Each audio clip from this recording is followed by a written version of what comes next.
So now we're going to play Castlevania Bloodlines, which honestly until like last week when I was setting this up, I hadn't even played before. Yep. But I know you own the cartridge and you played it quite a bit. So you can one life this. Yeah.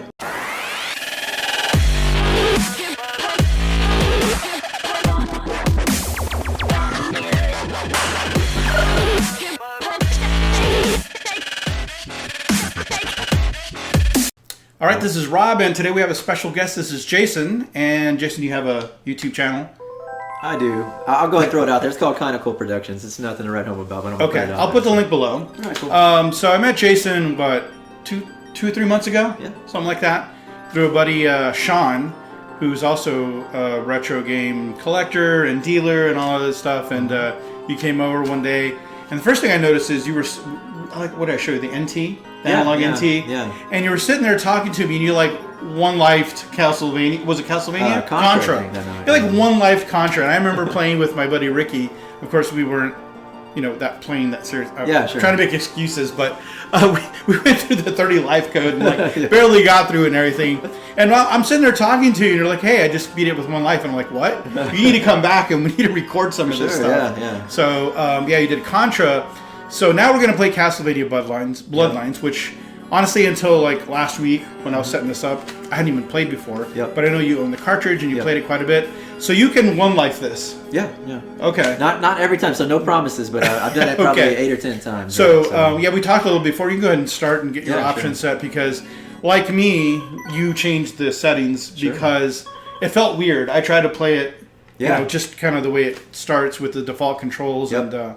I was not having it. Like, it was felt weird. First thing you notice is something's not quite right. Yeah, it just felt wrong. I kept hitting the wrong button. So I was like, what feels good? Jump and attack. And you were saying, well, that's because that's the way the NES I basically tried to build it like the NES one. And, there's a third button here, which is not, you wouldn't count for that in the NES, but I put that towards the A. That's exactly what I did. Yeah. You use that one least frequently, right? So that's your items, right? Yeah, that's your items. So normally, I still super want to hit up and attack to use my item. Right. And I know you can... But it does something completely different. It does like a kind of a special move, special variant of the item, right? So I'm going to turn on one thing too, just makes it more interesting for the playthrough. There's a secret code in here that actually allows for it to change the music. So what it does is when you get super juiced up, like your whip can kind of turn into a flame whip, kind of like Simon's Quest, or if you're playing as the Eric guy, you can juice up your spear. It has a little flame at the end. But anyway, every time you do that, if you put 5 and 73 right here, it'll play the old retro Castlevania from Simon's Quest. So just like on the fly when you power up? Every time you power up, I'll show you. You'll see it as we play through the game here. Okay. So it's 5 and 73. What is the quick demo display? Like I only played this a few times. I never quite figured out what that did. I tried to enter it and it didn't seem to do anything. Yeah, I messed with that too. I tried it for a few seconds and said, yeah, screw it, right? Yeah. But I'm not quite sure what that does, to be honest with you. But so we don't need to change the players because you're going to use only one, right? Yeah, that's the whole hope, right? You don't want to change the players. Well, we can at least promise you it should be completed. Yeah, it'll definitely be completed, right? So what are the differences between the two here? So there's John Morris and there's Eric Legard. I think this guy is like some sort of relative of the Belmont family, or they handed the whip off to the Belmont from the Belmont family, something like that. But the main difference between the guys is really this guy's a little overpowered, right? I'm going to play with him today, right? Because we're going to try to one life it, right? So I'm going to go ahead and go with Eric Legard. He's got the spear, but one's got a whip, one's got a spear. There's a couple special moves that Eric has. They don't really like factor in to be like anything more valuable during actual play, but you'll see him as we play through as well. So he's got like if you hold down, you charge up like the spear move where you come up from the ground. Okay. And he's got a little move where he whips back and forth with the spear, which I have never really found any reason to actually use it in game, but it looks cool at the end of the stage. So I'll let the little interest play through. But we'll kind of talk about the differences that I've seen. I can one life the game with both of them, but it's definitely harder with John Morris than it is with Eric. Okay. So I'm gonna go ahead and for the sake of trying to get this done tonight, we're gonna go ahead and do this.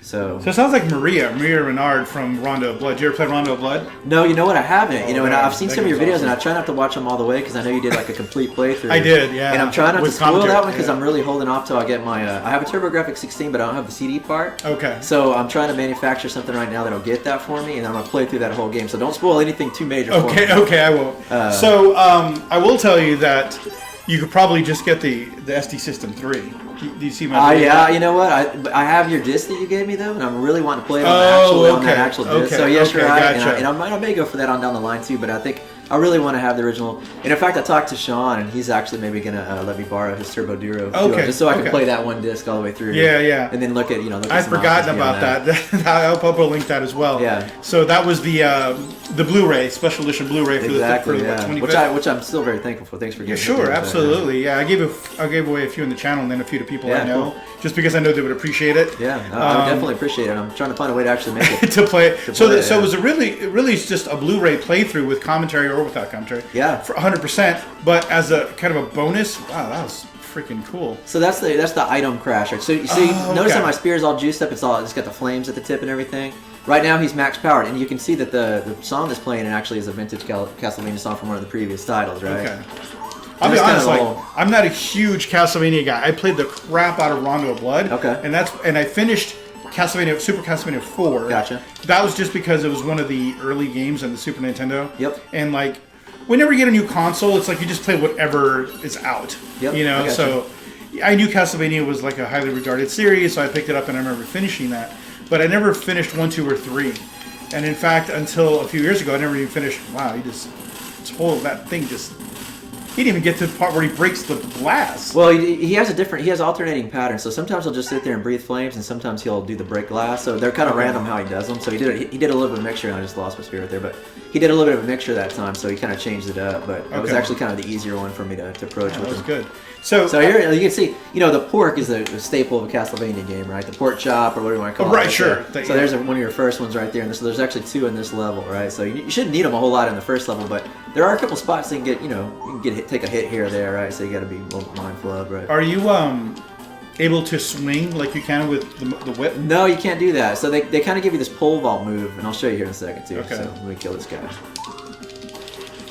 And so while we're talking about the differences between playing with Eric and John is this guy just obliterates those dragon cannons, and they're more of a chore with John. So I'll show you this move real quick. So here's the special move right here.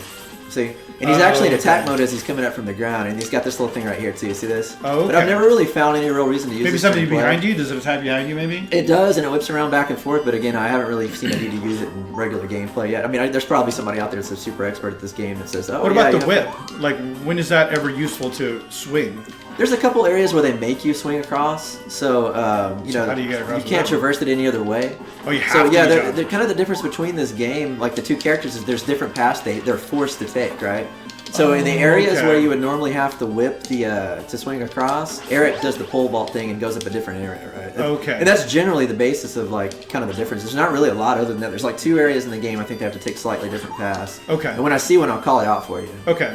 So essentially, in order to 100% it, you have to play it with both. No. You can 100% the game with one character, and you can 100% the game with another. Well, how do you get to the areas you can't? Is it just like you traverse the same level, like with this? I'll show you. It's probably easier to see it when they pop up. Because they're coming up. Rondo of Blood has branching paths. Yeah, they're not required. You don't have to play a certain character. Right. This one, you can do it either this way. one, I mean, as soon as you pick the character, that it's its own separate entity, right? There's a pork right here. I don't really need it, but just so you know, there's one, right? So. Okay.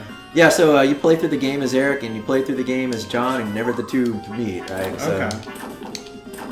So I was reading up a little bit about this. So John Morris, apparently he's the son or cousin or something related to Quincy Morris, which I had to look it up because I had forgotten. Yeah. He's a character in Bram Stoker's Dracula. Ah, so okay. did you ever see the movie? Like I never read the Yeah. book. I don't know if you saw the movie. I certainly didn't read the book. He was the cowboy guy, the Texan. Oh, okay. So that's why John Morris is from Texas. Makes sense. Because okay. and I was also reading that apparently he's obviously the Belmonts are video game lineage, but that the Morrises are somehow related to the Belmonts. I didn't read up on all of that, but that all sounds legit, right? So I kind of looked at some of the story, and I kind of knew where the story was going with. I think her name is Elizabeth Barkley. Is she's supposed to be like the niece of Dracula. Yes, exactly. And she's trying to resurrect him, and apparently she caused World War I. Mm-hmm. Yeah, exactly. And used the spirits of the dead, everybody who died during the war, to try to resurrect Dracula. Yeah. And she was based on like a real character, a real person. Yeah. Who's apparently sort of a witch that's in the game too as well. That doesn't actually officially make an appearance in the game. That was supposed to be her assistant. That's based on some sort of real life person. Okay, yeah, she's the one that brings her back to life, right? Yeah, exactly. Yeah, that's right. Yeah, so it's kind of like you see kind of the same thing around Bloodlines Complete. There's a guy that brings back Dracula. He's like a servant. And he brings him back. So I guess I've seen the intro. I watched the intro. So his name is Shaft, which is a stupid name, but you see him throughout the game. Yeah. So I read up on the real Elizabeth Bartley which she has like some kind of weird weird to us. Some Hungarian name that they just translate into Elizabeth Bartley, but it's really like completely different. Yeah. And she's apparently, she has the world record for the most kills as a serial for a woman. Yeah. Something like, not really like a vampire per se, but no, just like seriously like demented.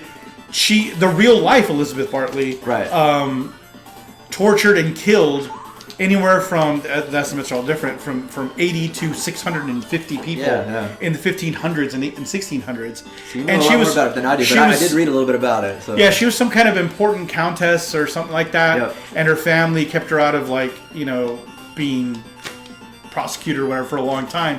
But in the end, she did end up getting imprisoned, and she was in solitary confinement for 4 years, bricked up. Wow. Until she finally died at the age of 54, which was probably pretty freaking old. Yeah. In the 1600 and whatever. She would get a little more than 5 or 6 years anyway. Yeah. 54 is probably pretty old. But yeah, I was reading about it. Crazy number. She would just apparently they were just carting out like bodies out of this castle, and because she was so important, or her family would. Oh, that doesn't kill you? Nope. So you start to drown, but you don't actually die. And I missed the 1-up candle, but again, like we said, it should make a big difference for this particular playthrough, right? We hope not. But yeah, I think that, when I look back on it, and again, I don't know all the details about the story in this, but it feels like Konami was there even a story at the beginning? Like, I didn't even pay attention. Well, it was kind of like, as far as back as like Castlevania 1 and stuff at this beginning of this, I didn't pay attention. I mean, they talk about what you and I were just talking about. Oh, okay. They rehash kind of what you and I were just saying. Yeah, I was just reading up on it. Yeah. So we can probably go back at some point and talk about it. But yeah, I feel like Konami was starting to do a good job of really kind of like trying to flesh out the whole Castlevania kind of story, right? Yeah, I was reading on the timeline, and of course they all come out. Is this a boss? Yeah. So what's going on in this game too is like there's a kind of a mini boss, like halfway between the level, and he's a mini boss. Oh, gotcha. And he's a bit of a joke too, and you're gonna see actually we got 2 mini bosses that are coming out. Right There's here. several of those around the blood. Yeah. So we're gonna get another mini boss right here. Now this guy's pattern can be somewhat crazy, and I hope he doesn't jump right on top of me because that's usually what we have to worry about.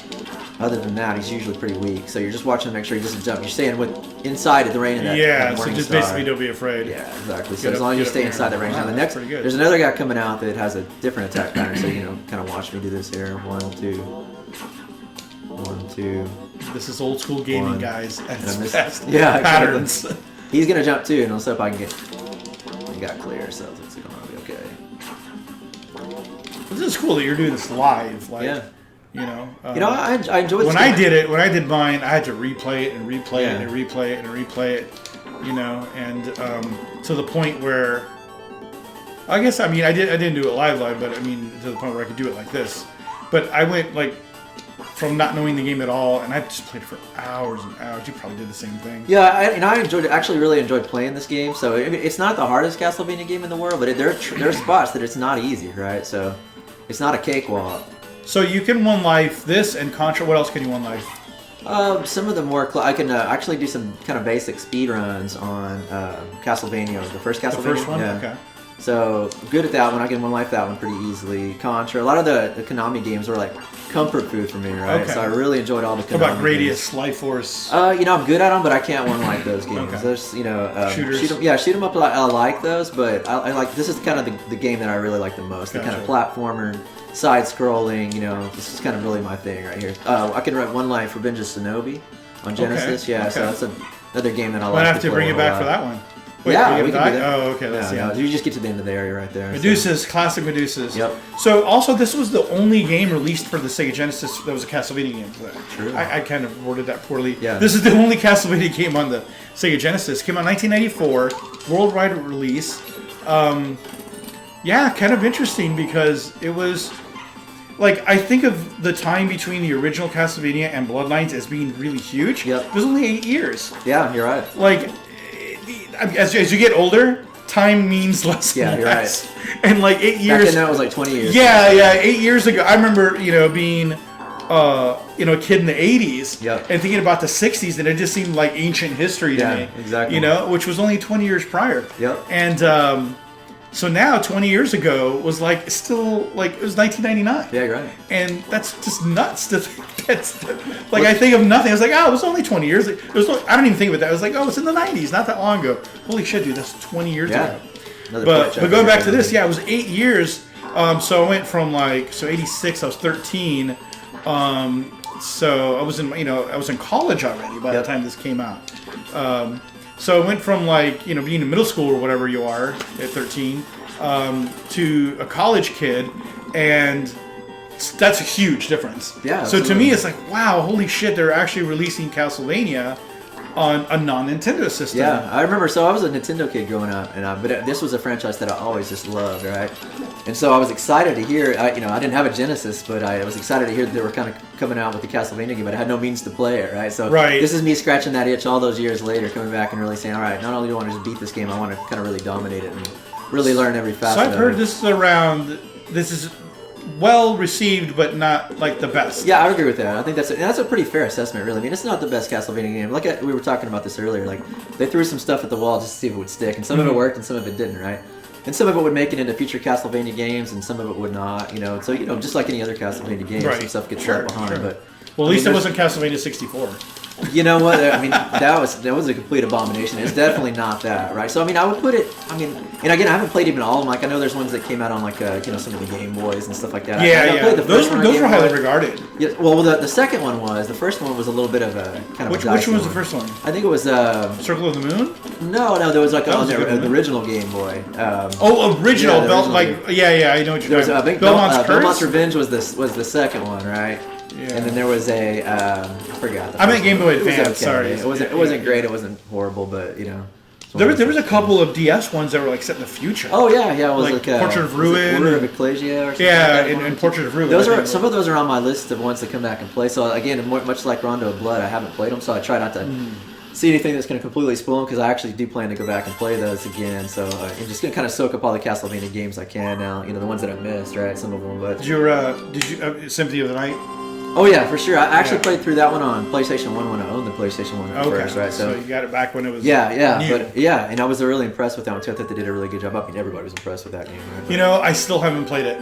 I played Rondo of Blood, and I know Symphony of the Night's a direct sequel to Rondo of Blood, and I went to one of these I'm wearing a Retropalooza shirt. I think it was at one of the Retropaloozas, where I said, one of my goals was to pick up Symphony of the Night for a decent price. Yeah, sure. And I did. I think I got a Retropalooza Houston. And it wasn't too bad. I think it watched that video. $35. We were talking about that. Yeah, it was like 35 or something bucks. I picked it up, and I've still yet to pick it up to play it. Yeah. I haven't beat it since it came out, but PlayStation 1. So I'm actually going to go back and try to, beat that game again too. kind of master it, because I know when I made it through, I died plenty of times. Right? Harpies. Yeah, exactly. And they're kind of a pain too. So I'm trying not to lose energy here, because there's no two-player Castlevania games that I can think of. Not that I can think of either, man. So I don't think they're. I think there was one, but I think it was was it for a phone or something like that? Really odd. Oh, okay, yeah. And so I don't think it was really all that well received. Single-player affairs, yeah. Right. So I noticed those things take 3 hits, and Rondo of Blood they only take 2. Those little eyeballs. Yeah, these guys can be a pain too. So. But their tails don't actually hurt you. Yeah, I'm not sure about all the physics in their hits. I'll have to go back and check that out. But. I meant to say earlier, I know we're not in the very beginning stages, but there were some skeletons right early on. Yep. And Nicole was playing earlier. My girlfriend Nicole was playing. I was having her sit down so I could kind of aim the camera and stuff. Yeah, sure. Yeah, and she was actually doing very well. Yeah. And she likes Castlevania, but she noticed that if you wait long enough, the skeletons will take off their heads. Have you seen that? Have you ever waited long enough that they're... I think I've seen it. Yeah. Do they try to kind of throw them at you? Yeah, they throw them at you, and then they're headless. And I'm like, I love those little details. Yeah. There's a lot of that. I mean, there's blood dripping from the ceiling in different spots. Yeah. I mean, when we look at this, we see this with our modern eyes, but you got to go back sometimes and realize how graphically impressive some of this stuff would have been for its era. Especially for the Genesis. You see what looks like Mode 7 looking things. They have, and you're about to see more of that, so keep that in mind since you mentioned that. So we're about to see something that really looks like Genesis version. So Mode 7 was hardware scaling and rotating. Take a look. So like this. This is exact. Wow! Immediately after how timely my comment was. So, for those that don't know, scaling and rotation is pretty much what it sounds like. Scaling is when you take a sprite and you, instead of redrawing that sprite, because normally when you want to rotate a sprite, you have to draw each frame. Mm-hmm. You have to, and it takes up memory. Yep. So if you're drawing, I don't know what would be spinning, like a can or something, you would have to draw each frame and you'd have to store each frame, Yep. and so it takes up memory. And if you wanted to rotate it, you probably wouldn't put that many frames in. You just want to put enough to make it seem like, oh, I get it, the can is rotating. Yep. But with scaling and rotation, then, and I'm talking about looking at it from the top, right? Not like rotating this way. Well, actually, it could work too. But anyway, a rotation is when you tell the hardware, like, hey, or the game, I'm drawing this one set of pixels, and I want you to figure out the math to what it would look like if you rotate it a little bit, and a little bit more. So you basically just draw it once, and then the hardware, in the Super Nintendo's case from Mode 7, figures out the rest and rotates it. It looks smoother, but it also has this kind of weird look to it, like a wavy look. Shiny. Yeah, it looks weird. Well, it's funny because that was bleeding edge stuff back in the day. Yeah, absolutely. And I wasn't even quite aware of the fact that the Genesis could even get something that was close to emulating and it can't be exactly what it's doing. It's doing it in software. Yeah, you saw it. I mean, it wasn't like Super Nintendo good, but it was okay. So the thing is, the Genesis, even though it came out first, it has a faster CPU. Yeah. The Super Nintendo CPU is really slow, like 3 megahertz or something. Blast process. Yeah, and the Genesis is like 8. The reason that I feel that most of the time the Super Nintendo has better graphics is because it had better graphics chips. Yeah. Well, they could do some stuff on the cartridge too, and they did. Yeah, and they did a lot of extra. You're right. They did a lot of extra chips, co-processors, and stuff like that. But the Genesis looked good, and also the color palette, right? Yep. It was a limited color palette. You can only use 64 colors at once on the Genesis, and you could do 256 at once. You can see that on some of the games too when you do a direct comparison. Especially ports. Yeah. When you're starting out from scratch on the Genesis, it can look really good because you work with what you got. Yep. And you can make the art look great. Right. But when you start off with something, especially like digitized graphics like Mortal Kombat or something like that, it's going to look like garbage because it was originally presented with a lot higher number of colors on screen. So not only are you limited the number of colors that you can put on screen at once, but you're limiting your color palette. You have less colors to choose from. So it's pretty limiting, but a game like this, that's what I like about games like this, is it's originally made for the Genesis. Yeah, it's not a port of Castlevania 4 or anything like that, or Rondo of Blood, like Dracula X is. True. So going back to scaling and rotation, the scaling is when it can take a sprite and make it bigger or smaller. The problem with that is when you scale up too much, it looks really blocky. True. Because the amount of information there is limited, right? You've drawn it 16 by 16 pixels. If you make it smaller, it looks okay, but if you make it bigger, it just looks like giant blocks, so it doesn't work as well.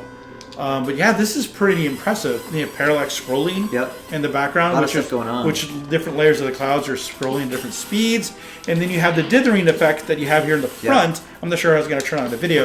Which would look better on a CRT than it does here, probably too. Yeah, so we're playing this on a Mega SG, and the Mega SG has some pretty good hardware that allows it to actually take into consideration dithering and stuff. And there's actually settings. We're not going to mess with it, but there's settings you can do to actually do real like transparencies. Yeah, sure. It'll take like, oh, you're trying to do a transparency here. Right. I'm going to make it. And you can see that's what's going on in the clouds. But here it's like the standard Genesis style of transparency, where it's just like leaving some gaps. Yeah. In the Sonic sprite. did a lot of that too. Yes. Sonic's always guilty. It looks good though. I mean, you got 2 layers of that. Yeah. Then you got some scaling and rotation. Correct me if I'm wrong. And isn't there some ways? I might have missed this because I was kind of focused on the bat, but there are some ways to kind of tune that in on this, I believe, as well, right? You can kind of go in and say, right, give me the what you're going for with the effect, or just give it to me straight up. Exactly. I can tell you were preoccupied. That's exactly what I said. Yeah. But the Mega SG has that option, which is really nice. Cool. So we're just playing it straight up right now too, right? I don't think you have any of that turned on. No. I don't have anything turned on as far as that. The only thing I've turned on is scan lines because it bugs me. I don't know about you. I hate playing without scan lines on these classic games. Yeah. Because the artwork was designed to be displayed on CRT monitors that had scan lines, so they drew it with that in mind. And when they don't have scan lines, especially when they have the smoothing effect, it drives me nuts. It's funny because you know what? Horrible. I agree with you on that, but it's still like a disputed. It's still disputed. Like, I know. Some people prefer it that way. And they'll tell you that, and I think really the truth kind of lies somewhere between. Like some people actually did the artwork with the scan lines in mind, and other people just didn't. Right? I mean, just how like could they do it without it? Well, they didn't have monitors without them. Well, they couldn't even create it without it. Yeah, again, I'm with you. I totally think about this thing, but it's like the back and forth between the retro computer, but what scan lines where they did the design. In the 80s, there were no LCD panels. No, yeah, so everything that everything they used, scan lines, whether they're sharp or not. They could have a finer knot pitch or whatever. They probably have professional equipment where they didn't have the gross scan lines of a cheap TV, but everything had scan lines. Yeah. Even the PVMs and BVMs that I still play on. Yeah, I totally agree. Something doesn't look right without them. Yeah, so it looks a little off. Now, the nice thing about the Mega SG is that it allows you to up the brightness, because by adding black lines, you actually darken the picture. True. Yeah. It's like when you watch a 3D movie in the theater, it makes the picture darker because you're blocking out light. Yep. And so there's a way to compensate on the Mega SG where you can add the scan lines and then up the gamma. So it kind of looks the same level of brightness, but with the scan lines. And there's even a mode where it kind of has the bloom effect of CRT. Yep, sure. So you it's can, like a hybrid scan line you can do too. Exactly. That's what you're playing is hybrid. That's exactly what it is. Where it makes it look a little bit more like a CRT than just flat out every other line is black. Sure. Yeah. And the Mega SG is a great way to play, especially if you've gotten rid of all your CRTs. Yep. And you only have HD monitors to play on. Really good. So you've been playing for a while now. Yep. And any perceptible lag or any problems? I haven't seen anything at all yet. I mean, it feels pretty standard to me. I agree. What I've played, I felt really good. So at home, what I play on is it's a Model 1 Genesis with through an OSSC, right? So, perfect. Yeah. So you scan my generator. And this actually, I'm playing on their actual cartridge, not that it matters, but just telling you what I've been practicing with, right? So. Yeah, sometimes you can have differences in like the ROMs too. I don't think there was any different ROM set in this one. I think there was just pretty much one ROM and that was it. Right? Yeah, sometimes you can get like a Rev A or something. Exactly. Yep. Right? But I haven't come across that yet. When I just missed that jump, but I did that. So this one they'll let you keep missing this jump and fall all the way back down to the bottom of the clock tower. So you don't actually die, but you do have to retraverse that area that you went through. So there's also a clock tower running to blood. Not that I'm spoiling story. I think there's got to be one in every Castlevania. Yeah, right? I think it's pretty much how it goes. But this is an interesting clock tower stage. I like. It's not. What's funny about this one is it's not towards the end of the game. It's kind of like you're getting close to the end of the game, but usually there's last level stuff, right? Exactly. Things, I think except for 3. I think 3 had some clock towers early too, but going back to the first one, the clock tower was the very end. That's kind of always stuck in my mind for where a clock tower should be for Castlevania. Right? This is a hell of a clock, by the way. Yeah, it is. There's a lot of gears that don't seem to be doing much. Those 2 gears on the left aren't even touching each other. Yeah. Are they gears for gear's sake? They're just there to spin. Yeah. That thing's a little fucker. Dude. Yeah, he slipped away from me too, so I'm gonna reset that actually too. So we can go back through. So I know we've been talking a lot. The speakers are a little weak, but hopefully the folks watching the video can still hear some of the music. But Genesis doesn't have. Most of the games don't have great sound. You have things like Streets of Rage, which I love the Streets of Rage 2 soundtrack. I think it's awesome. And again, it's one of those things where they work with Frankenstein. They work with it, and also scaling and rotation. So you have to take a hit here, but he's ready to just hack away on this level right here. He's gone. Perfect. So. Is that a boss or a mid-boss? He's a mid-boss, yeah. Oh, okay. So we're coming up on the regular one here. Yeah, but to your point you made earlier, I think that it all depends on where you're trying to do a port. The stuff that they composed specifically for the Genesis, some of it's not too bad. But just those sound effects sound chintzy to me. Well, they work with. That's a Genesis right? limitation. Yeah, exactly. Right. So, but I mean, we played the NES one, and of course, it's not even as good as this. Right. Sound. I didn't realize that you had to go. It looked like background. Now this one's hard because it's coming at you from a different angle, obviously. And when you have to crouch and you get that annoying power up crouch, and your spear's very long, so there's a lot of things going on in the frame right here. You kind of got to focus and not get sloppy, because that thing won't kill you, but it will ruin your day if it hits you. So gotcha. It'll probably knock you back. Well, it takes a ton of life, and I can't tell you exactly how much it is, but it makes it harder to complete the level.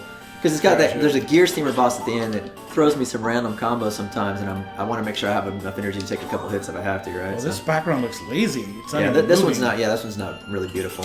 There's not a lot of colors going on. No. Not one of the finer scenes in Bloodlines, but why are these cogs out here in the middle of the air of nothing? So I can have things to jump on. Yeah, I guess. You already know that. What are they attached to, though? I said this before, and I'm going to say it again. It feels like Bloodlines got a lot of stuff. Like, let's throw this at the wall and see what sticks, right? Yeah. And some of these stages kind of reek of that, right? Yeah, I think it was like, hey, we need another stage. Just knock one out real quick. Exactly. We're not quite done with it. Who cares? Slap a background of a castle on Yeah. it. And but there's a cog, like there's cogs there. They're not tapped. Don't worry about it. Just throw it out there. Yeah. Okay. Really, all that's going on here. I mean, again, you got to be careful anytime you can lose your footing, right? So you got to be careful not to take the bait and jump onto the next platform. Right? I'm waiting to eke this guy out, and I'm gonna try to take him off. Patience. Yeah. I'm gonna reset a little bit here to get a better angle on him. Oh, I just didn't reach. There. Oh man. That's all right. I'll get him. So coming from Rondo of Blood, man, the music was amazing. You know? Oh yeah. I mean, but it's not even fair. That's a CD Red Book Audio. See if I can get this guy's. There you go.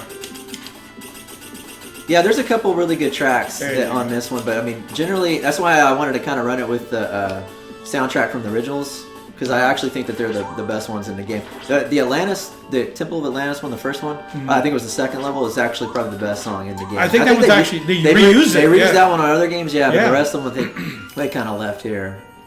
So here's the Gear Steamer boss. I actually caught you, when you were practicing earlier. I caught a glimpse of this one already. I don't like fighting this guy because he's got a bunch of different attack patterns. Some of them are easier than others. And he looks like a Tinker Toy.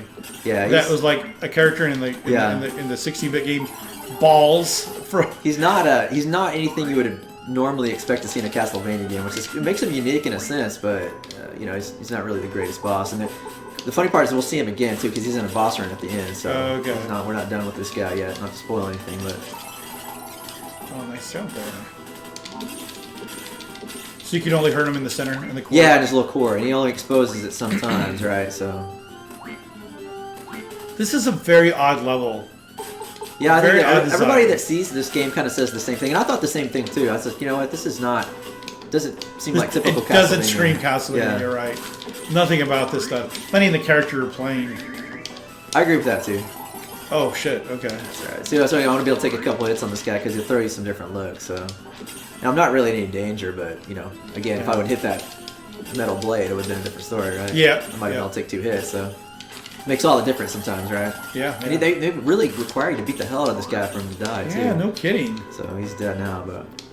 Dude, I haven't even been noticing. Is there no final attack? On Rondo of Blood, there's final attacks. Like, after they're defeated, one more hit, they'll come after you. No, not really. That werewolf character on the first stage, it was like the half boss or whatever, like the half level boss. Yeah. He sits there as a quivering, meaty mess. Yeah, I remember that. And you have to hit him once. You have to kill it. But you have to give the final blow. He's not any threat, so he's the only one that I think could think of that really has anything that's truly like. So what is the deal there? Like, what was that? I just noticed you can come back to it. It's a like you're just collecting. Yeah. Oh, you're a pat. No, yeah. If you wanted to come back and play the game later, that can actually take you back to the level you started. How the hell are we supposed to remember all that? A photo? I just take a picture of it. I guess. Yeah, but how did you do it back then? You would have to draw a picture of it. I guess it's probably how it is. I guess so. Use your VHS VCR, record the gameplay. That'd actually be pretty sweet. I wish I'd recorded. So now we're infected right here. So you can see this, like left is right and right is left, very much like Yoshi's Island. I'm gonna get poisoned, So. Oh, it's reversed. Yeah, it's reversed right now. Oh yeah, so, I would never have known that unless you told me. Anytime you hit those little sparkly dust pellets right there. So now I'm going left to go right. So. Okay. Interesting. Does it reverse your buttons too? Nope, just the direction your character moves. Oh, I don't want that either. Just want to wait that die. You want the boomerang right here. Is the boomerang like the best one, or is there? No, the axe is generally the best one, but for this level, I want the boomerang for this one. Okay. In classic Castlevania style, if you grab the wrong weapon, it's like dying. Exactly. Right? Yeah. Oh, so the red skeletons always come back to life. Yep. Okay, so I got the item crash right here, which is good, and I want to really make sure I keep it because it's really gonna help. I heard the music change. Yep. And I don't want that because that's a boomerang. So I'm gonna hold these guys off, and I'm gonna take them out right now with this guy. Very nice. This is gonna make this stage really easy. I'm glad I have this right here because these guys can be a pain, but we're gonna just nuke them. Item crashing. Yep. And that was a Rondo of Blood thing too. I know. Yep. You know as well. Yep. And so I'm using my crystals here, but it's not that big a deal because I'm pre-loaded up. So what's the deal with crystals? So they're like hearts from the first one. But why? Every time you use your weapon, I don't know why they changed this, but look at the cast. They're talking about the Genesis effects of the shadows. Oh, that is nice. Yep. I saw that. That wouldn't have gotten me. I saw that chandelier. It looked very suspicious. You can move these guys. You can go these guys into there. Oh, and they'll get taken out. So not everyone can go down like that, but you can catch a couple like that.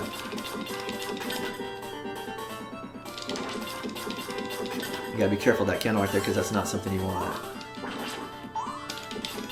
And the cool thing about this, we didn't talk about this yet, but I know in some of the Castlevania games, they make it to where you can tell whether it's a weapon in the candle versus just an item in the candle. The double candles here on this one are hearts, or I'm sorry, crystals or something else. The fat singular candles are weapons. So like that one right there. So you know if you're holding what you want, you don't even break that, right? I never break it on the way out, so we can see it.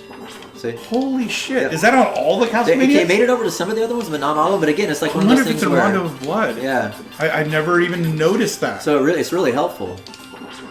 Wow. Now this is the part that would have been really hard with John. I hated fighting this thing. And I just go to town on these guys, right? Hack them to pieces. But this Dragon Cannon with John is much more of a challenge. Because it's not as wide? He doesn't have, like... He almost, like... Eric has this ability to, like, kind of freeze him with the spear. And the whip doesn't do that. So you can kind of just basically freeze that guy in his tracks and just pound away. Think of the holy water in the first Castlevania, how it kind of froze the character in his tracks. Yeah. That's what his spear almost essentially does, which is one of the reasons why I think it actually makes him so. We're talking about making him overpowered, you know. I mean, it's hey man, they made the game, not me, but I will tell you that move, man, makes it so much easier to do some of these. Wait, levels. This move? The one where it's like actually I'm just talking about where you just stab them, keep stabbing them. It's like they're frozen; they don't move, right? So. You just keep hacking on them until they're dead. Some Maria, man. Where's the whip? You got to time it out just perfectly and all that stuff. When you get to Rondo Blood and you play Maria, you'll find that the game is way easier with Maria because they gave her shit like double jumps, 2 attacks that attack from both directions. Yep. She's smaller. She can roll and get away. She's just way better. There's no reason. So this stage can sometimes be tricky because this is like these are like the little hunchbacks from the first Castlevania. They top all over the place, right? But I've got this. Guys. I've got the item crash right here, and it's I'm just gonna nuke these guys as well, right? So as soon as I get enough of them on the screen, I'm just blasting and nuking the whole thing. Yeah, and this mirror clears the screen too, so it's like the crucifix. Oh, that guy didn't get affected. Yeah, I don't know. I've noticed that before. Yeah, sometimes they don't all pop. So I don't. I think it's more of a glitch than anything else, but. Because they take 2 hits, but that hits you twice, right? I wonder why they changed the items. Like the mirror, it wasn't in. I don't know. Yeah, like I said, I think they're just throwing things at the wall. What's the gems? Yeah. Are there no hearts in this at all? Nope, no hearts in this at all. Wow, that's crazy. So in stage 5, 6. What? How many stages are there? Oh, I forgot. There's 6 whole stages. And then boss stuff. And then boss stuff. There's like a boss run at the end. You'll see. So this guy's not really that much of a threat. You're waiting for him to jump, and then you just stay inside his radius right here. Oh, just like the other guy. Yeah, just like the first guy pretty much was. Yeah. So now, obviously, I've got a weapon that I really want right now, so I'm not going to break any weapon candles if I can help it, right? So. Yeah. I'm going to nuke these guys too. I'm ensuring that I keep my item crash because I'm going to blow away this boss at the end here with it. Those guys are pretty cool because they actually impale you with their arrows, and you actually walk around with the arrow in your chest for a few seconds. Oh, wow. I don't want to do it, but of course. It happens, right? What do you, how many does it use for the gems when you do item crash? I don't know. I think it's 7 or something like that. 7 or 8. You can check. Watch my. Yeah, 35, 36. I'll use it again on this boss. So there's a guy that's really sneaky. I gotta make sure I get this just right here. You don't want to get hit by this guy. Now there's a Gatling gun guy coming up right over here. Check this out. Okay, 38. Oh wow. Okay, so this is the boss. So he's gonna form this face. I'm gonna draw these like little fireballs over there. I'm gonna nuke them, and then I'm just gonna go to town. That was 7. I'm kind of just luring them over this way, right?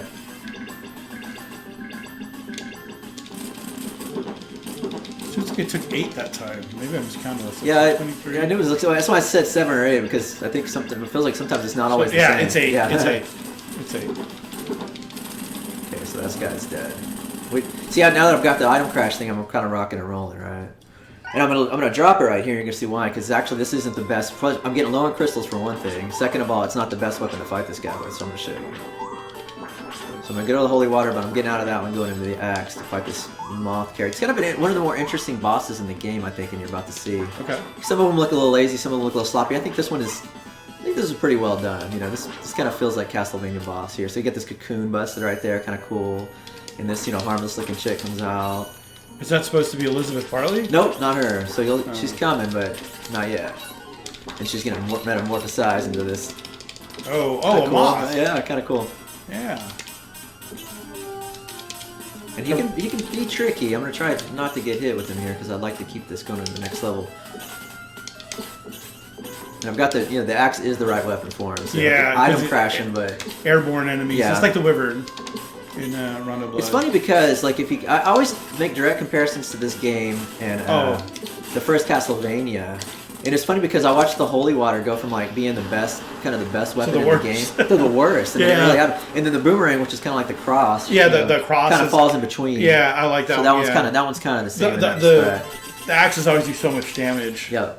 And I think that just the way they position the enemies, the boss characters, and so the axe is just perfect. I mean, I could like really rock the bosses on Castlevania 1 with the boomerang or the Holy Water, but really the axe only like killed the first level boss. This one's like the axe kills everybody. So when in doubt, carry the axe into a battle, right? So we're coming up on the very last stage right here, right now. Prosperina, England. Actually, I take that back. There's one more. So we got this one. Actually, no, this is it. All right, final stage. Sorry. So this is the bridge leading to the castle. So I remember there's some ravens in Rondo Blood that they were difficult to see unless you had the brightness up. Getting hit here. I don't want to get hit here. That was bad. It's okay though. Don't face. You got any meat coming up? There is one on this level, and it comes out at a very strange time. I'll show you here. Oh. So I found that again, mostly Rondo Blood, I remember the most. This is a little interesting stage right here too. See the effect that's going on right here? Yeah, what is going on there? There's multiple different layers of the screen, so you're seeing different parts of yourself. It looks broken. Well, that's the whole idea. It's really trying to make you feel like it is, and it took me a while to kind of find a pattern here that works. So let's hope we get one here. Let's stick with it. Oh wow! So it uses the feet of one, but when you that is neat. Yep. So this part is not as easy as it's gonna look. I'll tell you this. It took me a little while to get this one figured out. So sometimes you use the light background ones, sometimes you're using the air. Okay. Wow, that is weird.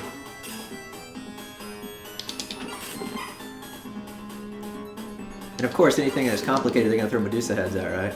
Yeah, of course.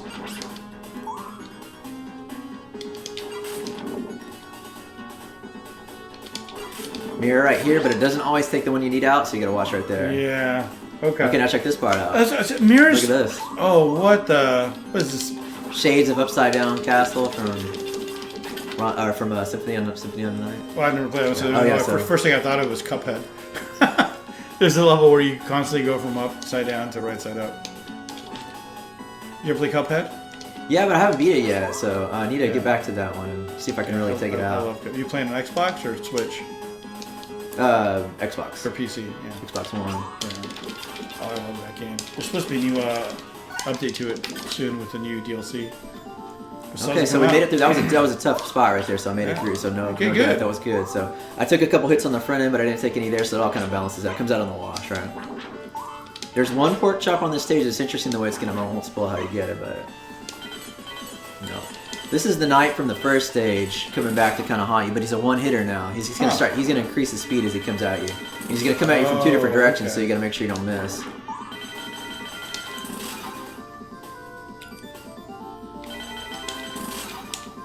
Is that an audible clue that he's coming? Yep, he'll let you know. That's nice of him. But he's increasing in speed each time. Yeah, see that.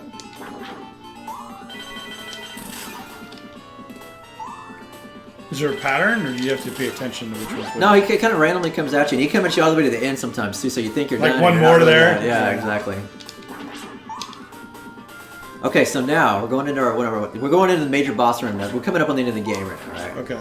Here's the thing. I'm not going to go item crash. I'm going to go axe because I'm just more comfortable using it. But we're going to go to the Grim Reaper. To me, this is one of my favorite parts of the game right here. So there's no item crash for that? There is. I mean, the item crash is basically no matter what weapon you have, it does the same thing, right? I'm going in with the axe because the axe does something very specific, right? Okay. Now the key here is there's meat here, but you don't want to hit it, right? So this is the kind of a boss run you got to do. You got to go back and revisit some. It's kind of a light version of the bosses you fought previously. Okay. Okay. So they're not as powered up. So you can choose in what order you do these by hitting the right card. You're hitting the cards, yeah. So he's kind of dealing your fate, right? So kind of interesting, right? Yeah, that is cool. Kind of one of the neater effects too on the talking about Genesis effects earlier. Yeah. They did it really pretty good. I would have probably been stoked as a kid seeing that, thinking that was a pretty badass little effect. So this came out in '94, so it's 5 years after the Genesis came out. At least in that sense. Yeah, it was one of the older title releases for it. 1994. Yeah, '89 came out here.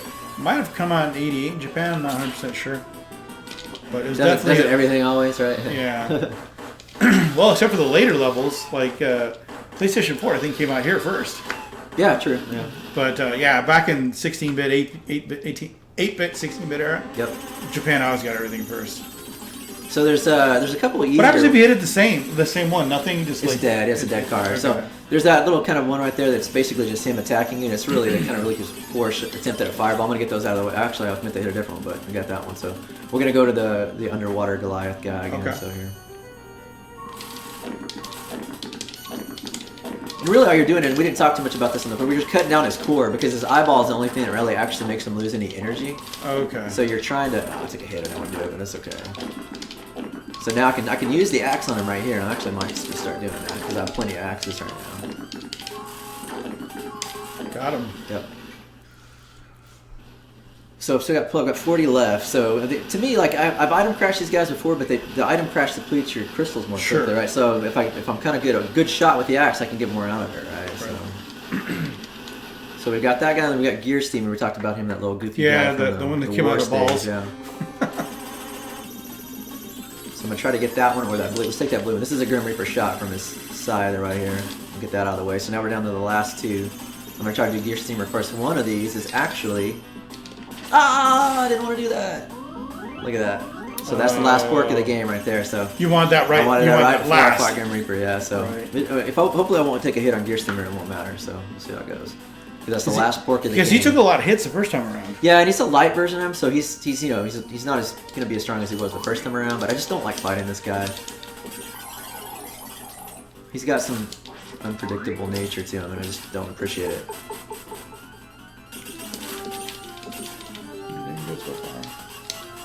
I didn't even see those freaking... You know what? I didn't see him for the first time either. Hard I played, to see. about 10 times too. I go, wait a minute, are those I see the ones in the middle, but the ones at the ends are difficult to see. This is his more benign attack pattern right here, so I might be able to get him out of there. Come on, don't take it. Oh, damn it. Get out of there. Get out of there.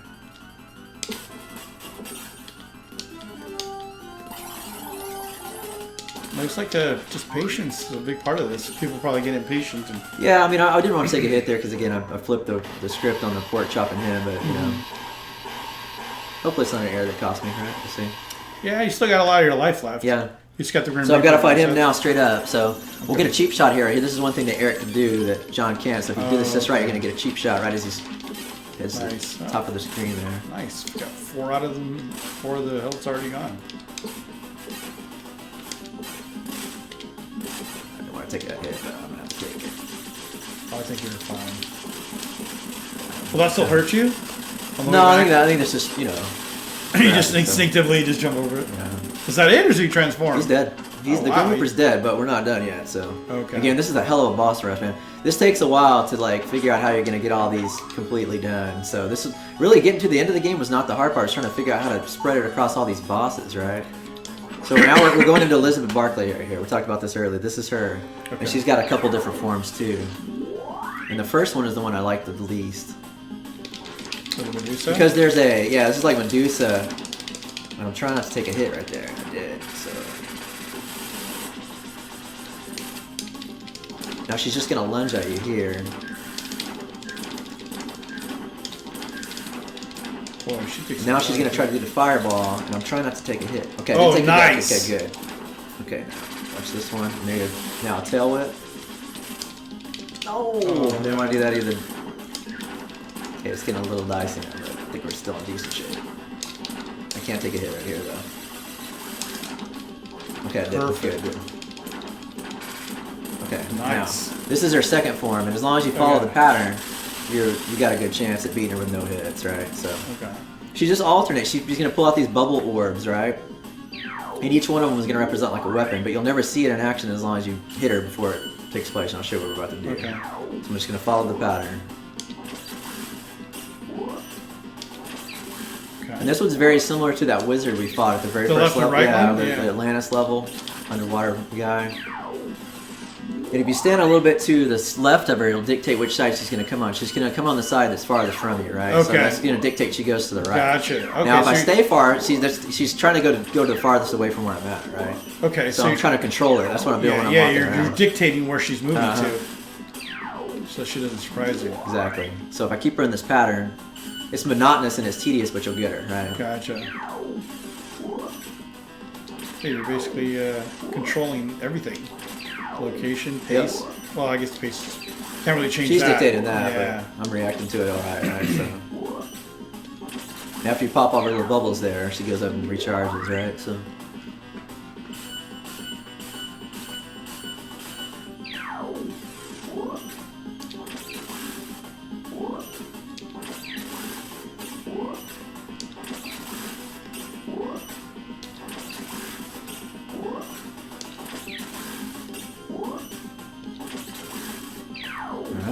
What's that orange thing supposed to be? Like the little orange puffball. Oh, they're different element. Oh, it's like a fireball. That will hit you. Yeah. So that's why I'm ducking. Right. So she's throwing a fireball. It. Yeah.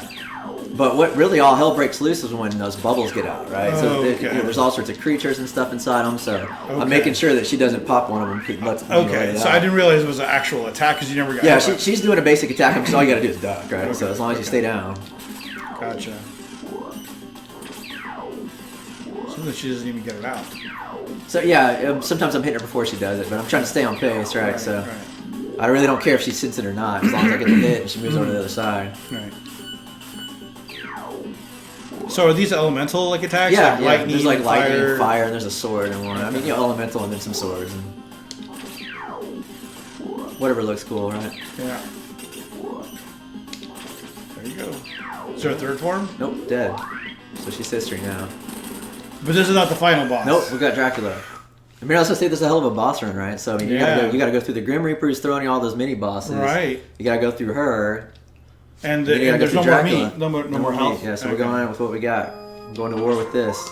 So this is all juice up stuff, right? So, and notice the song. I don't know if you played Super Castlevania 4. Oh yeah, I did. This is the Genesis version of it, so which is pretty cool. I don't actually remember. Yeah, this is the first stage, like after the gates close, crash down on everything. This one sounds good. Oh yeah, I mean I think they did a good representation of this one. So I'm gonna go down the stairs one time. Oh yeah, I recognize it now. I'm going down here just to get one more 5-hit ruby right here, right? I want to get at least 50 for me. But I've got it right now, so I'm set to go. What are the money? Like money was like worthless in Rondo Blood. Well, it's just points. I mean, all that's tallying to my score. So this is it. This is the final boss. This is Dracula. I have my energy, so let's make this work. But he was pretty easy in Rondo Blood, so it's easy. The pattern was easy. Yeah. So this form shouldn't be too bad. This is the standard. Hit him in the head. Mm-hmm. Yes, somewhat perfect timing, but you got that off, so I was a little late. He didn't hit you though. No, he didn't.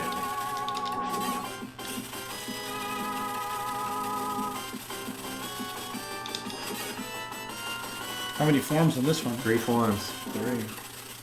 There's only 2 in Rondo.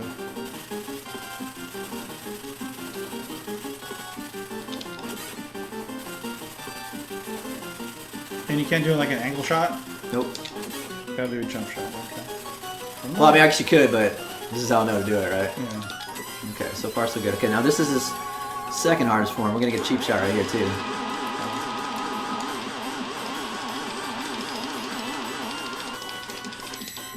Missed the shot. He's got a few different top attack patterns, so... Okay, he's gonna go down with rain fire on me now. You just knew which one he wasn't gonna. Yep. Oh, you're just going between them. Okay.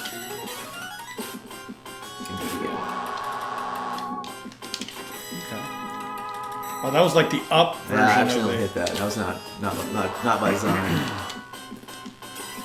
Okay, got him. All right, so we're going on the final form. Okay.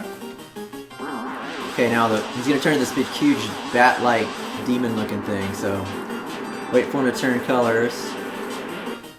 Yeah, that looks familiar. Okay, now look at the effects wow, going that on is here. crazy. Talking about Genesis effects, yeah. Yeah. There's so much going on right now. It's gonna log jam the screen. It's gonna slow down. Okay, now I'm trying to get him out of this form because this is his hardest form to me. Because they'll sneak through. Okay, got him. Okay, now this is not a very difficult attack pattern, but I gotta keep him over there. This throws a low arcing flame.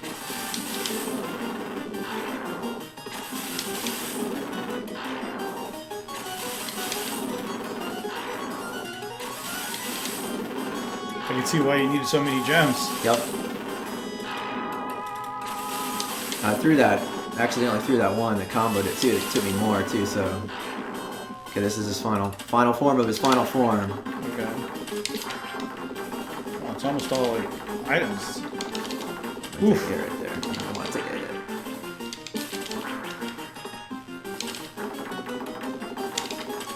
One more, maybe two. Freestyle on here. What's this one? Oh no! That one kind of low wasted. Didn't get it. All right, we did it. All right. We did it. One Good life job, playthrough. man. Very nice.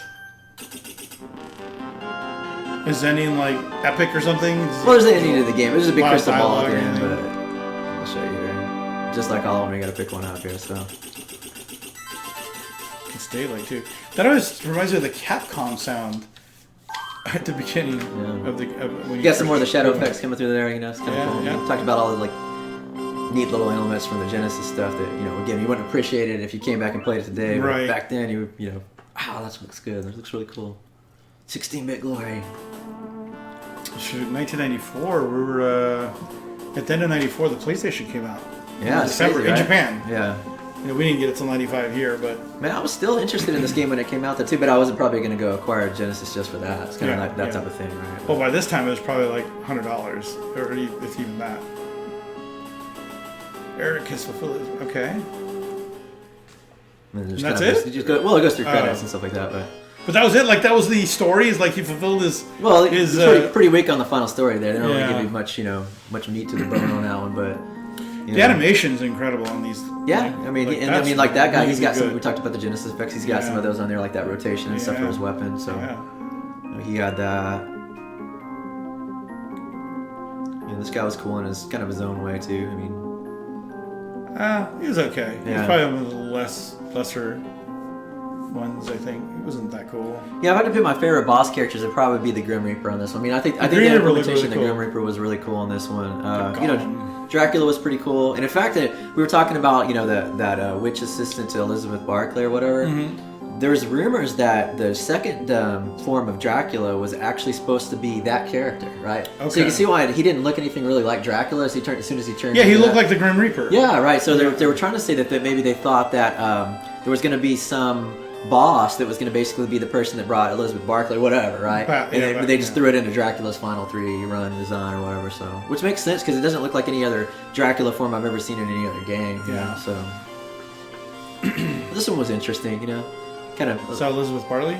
No, that's that moth woman. Oh, right. And I think you got some bad translation going on in here. Let's see. What's this? The character's name was like. I might have missed it. Princess of Moss. I'm pretty sure that was supposed to be moths, right? Yeah, you're right. Princess Moth. You're right. Or just Moth Princess. Yeah, exactly. I don't think it was Moss, right? Yeah. So, is this going to be the Grim Reaper, or is that some other name? I think he's Death in this one. Oh, Death. Okay. That's his formal name. Yeah, right? yeah, that's true.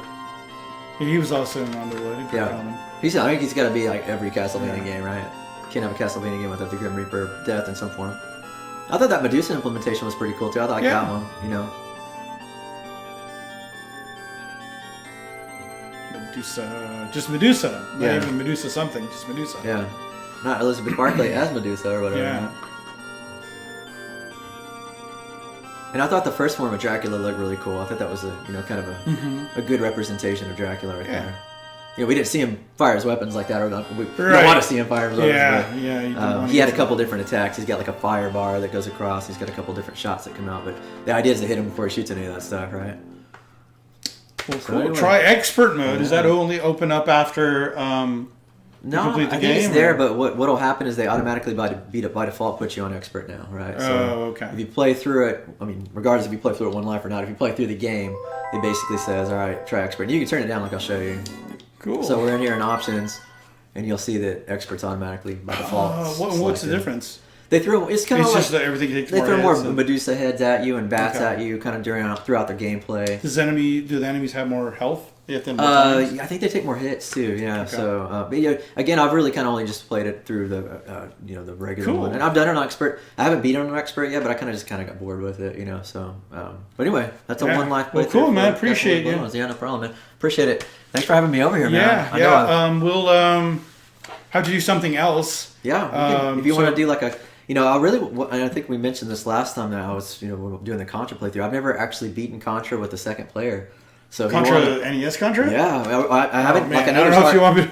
Actually, I don't even know why I said it that way, because any Contra I'm not going to be well, there's hard ports for the Genesis too, and that's going to be one on my kind of to-do list. We got to find I tell you, before you leave tonight, we'll end the video here, but we should play something. Yeah, sure. Some two-player stuff. Oh, yeah, for sure. We're going to have some fun. Yeah. But again, appreciate you coming over and doing the video. We got to do some more of these, fun. and I'll put a link to your channel down below. And I know we referenced some other videos that I've done, and we'll put a link in those.